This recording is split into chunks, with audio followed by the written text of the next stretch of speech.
వింత వీలునామా చందమామ కథ. జెరూసలేం నగరంలో ఒక ప్రముఖ వర్తకుడు ఉండేవాడు. ఆయనకు ఒక్కడే కొడుకు. వర్తకుడు వ్యాపారం మీద చాలా వరకు దూరదేశాల్లో గడిపేవాడు. అందుచేత ఆయన కొడుకు ఇంటి వద్దనే ఉండి చదువుకుంటూ ఉండేవాడు. వర్తకుడు వ్యాపారం చేస్తూ దేశాలు తిరిగేటప్పుడు ఆయన వెంట ఆయన బానిస ఉండేవాడు. ఒకసారి వర్తకుడు దూరదేశంలో ఉండగా ఆయనకు జబ్బు చేసింది. ఆ జబ్బు నయమయ్యేటట్టు కనిపించలేదు. తనకు చావు దగ్గర పడుతున్నదని తోచి వర్తకుడు తన కొడుకును గురించి ఆందోళన పడ్డాడు. వాడింకా పసివాడు.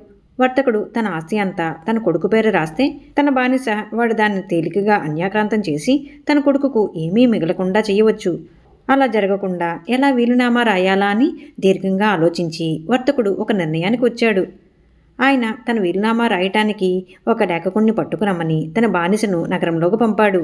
వాంగ్మూలాలు మొదలైనవి రాయగల లేఖకుడు ఒకడు వచ్చి వర్తకుడు చెప్పిన ప్రకారం ఆయన వీలునామా రాశాడు.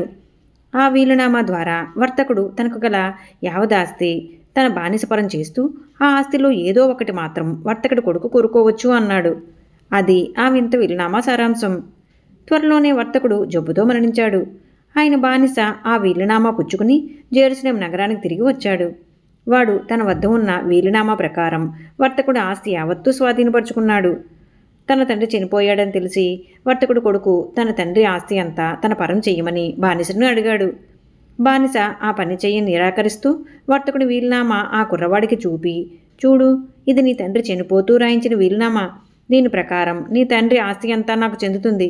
కావాలంటే నువ్వు ఆ ఆస్తిలో ఏదో ఒకటి కోరుకుని తీసుకోవచ్చు అన్నాడు.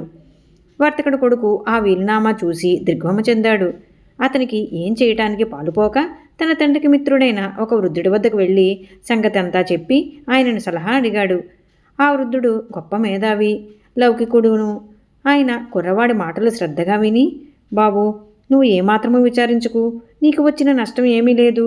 అలా వీలునామా రాసి నీ తండ్రి నీకు గొప్ప మేలు చేశాడు. రేపు న్యాయస్థానానికి రా. మీ తండ్రి రాసిన వీలునామా తీసుకుని మీ బానిసను కూడా అక్కడికి రమ్మను. అక్కడ నువ్వు నా సలహా ప్రకారం మసులుకుంటే అంతా చెక్కబడుతుంది అన్నాడు. మర్నాడు ఉదయం వర్తకుడు కొడుకు వర్తకుడు వీలునామాతో సహా బానిస హాజరయ్యారు. న్యాయాధికారి సమక్షంలో వీలునామా చదివారు. అయితే నీ తండ్రి ఆస్తి నుంచి నువ్వు ఏమి కోరుకుంటావు అని న్యాయాధికారి వర్తకుడు కొడుకును అడిగాడు. ఆ ప్రశ్నకు ఏమి సమాధానం చెప్పాలో వృద్ధుడు ముందే తనకు చెప్పి ఉండటం చేత వర్తకుడు కొడుకు తన తండ్రి బానిసను చూపి, నేను బానిసను కోరుకుంటున్నాను అన్నాడు. న్యాయాధికారి బానిసను వర్తకుడు కొడుకు పరం చేశాడు. ఆ విధంగా బానిస వాడి అధీనమైన వర్తకుడి ఆస్తి యావత్తు వర్తకుడు కొడుకు పరమైంది. ఈ కథ మీకు నచ్చినట్లయితే లైక్ చేయండి, షేర్ చేయండి. మరిన్ని మంచి కథల కోసం మా సంపత్ ఛానల్ని సబ్స్క్రైబ్ చేసుకోండి.